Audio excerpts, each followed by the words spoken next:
کیونکہ انگلی کے کٹنے کی وجہ سے انہیں چلنے پھرنے میں دقت ہے۔ اعجاز اکبر کے سامنے مشکل ہے، مگر انہوں نے ہمت نہیں ہاری، اور اس کی ایک اہم وجہ یہ ہے کہ یہاں پر موجود میڈیکل مشن ان کی دیکھ بھال کر رہا ہے اور وہی ان کے حج کے مناسک پورے کرنے میں مدد کریں گے۔ اعجاز اکبر نے انڈیپینڈنٹ اردو کو بتایا کہ جو مریض چلنے پھرنے کے قابل نہیں، ان کے لیے انہوں نے یعنی میڈیکل مشن نے ایمبولینس کا انتظام کیا ہوا ہے۔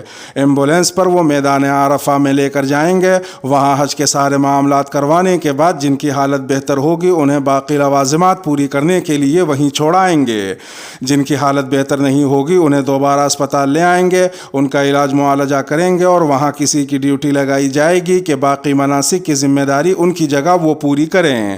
اعجاز اکبر اکیلے نہیں ہیں، ان جیسے بہت سے حجاج کرام ہیں جو سعودی عرب آ کر حج کے دوران بیمار پڑ جاتے ہیں اور انہیں مشکلات کا سامنا کرنا پڑتا ہے۔ ایسی صورتحال سے نمٹنے کے لیے پاکستانی قونصل خانے کے قریب پاکستان کی وزارت مذہبی امور نے ایک عارضی اسپتال قائم کیا ہے، جسے پاکستان حج میڈیکل مشن کا نام دیا گیا ہے۔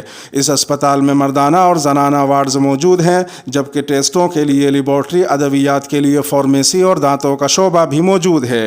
اس اسپتال میں تمام علاج مفت کیا جاتا ہے اور ادویات بھی بغیر کسی معاوضے کے دی جاتی ہیں۔ عالمی برادری ہمارے اندرونی معاملات میں مداخلت نہ کرے۔ طالبان کے امیر ملا ہبت اللہ اخونزادہ نے عید الاضحیٰ کے موقع پر اپنے خصوصی پیغام میں کہا کہ افغان سرزمین کو دوسرے ممالک کے خلاف حملوں کے لیے استعمال نہیں ہونے دیا جائے گا، تاہم عالمی برادری بھی افغانستان کے اندرونی معاملات میں مداخلت نہ کرے۔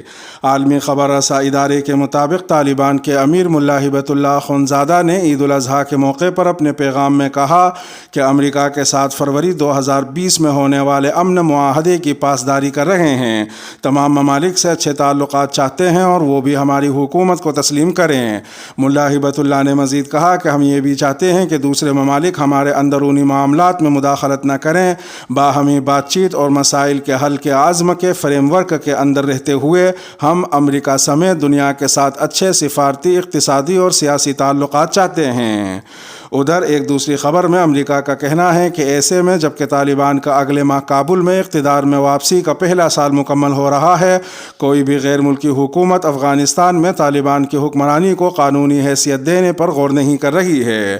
جنوبی اور وسطی ایشیا کے لیے امریکی معاون وزیر خارجہ ڈونلڈ لو نے وائس آف امریکہ کو ایک انٹرویو میں بتایا کہ ان کے خیال میں ماسکو، بیجنگ اور ایران سمیت عالمی سطح پر اتفاق رائے موجود ہے کہ طالبان کو تسلیم کرنے کے بارے میں سوچنا قبل از وقت ہے۔ انہوں نے کہا کہ کچھ ممالک تعلقات کو معمول پر لانے کا عمل بہت سست روی کے ساتھ شروع کر رہے ہیں، تاہم کوئی بھی طالبان کو رسمی طور پر تسلیم کرنے کی بات نہیں کر رہا ہے۔